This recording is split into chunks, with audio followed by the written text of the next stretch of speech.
School যাবে না।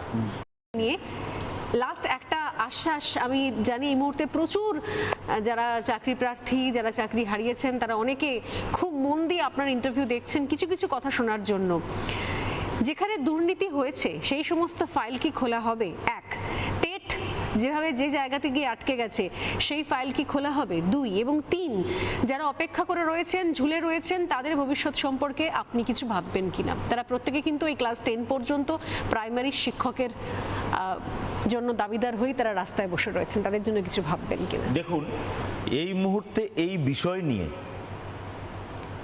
আমি বা আমাদের সরকারের বিশেষ কিছু করবার জায়গা আছে বলে অন্ততপক্ষে আমি মনে করি না।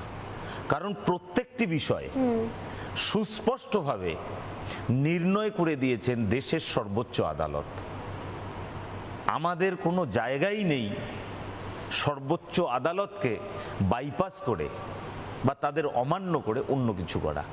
সর্বোচ্চ আদালত যে সমস্ত বিষয়গুলো ইতিমধ্যে আদেশ নির্দেশ দিয়েছে সেই মোতাবেক এবং যে কাজগুলো হয়ে আছে সেই মোতাবেক এবং ভবিষ্যতে আরও যদি কোনো আদেশ নির্দেশ দেয় সেই মোতাবেক আমাদের চলতে হবে, এটা নিশ্চিত।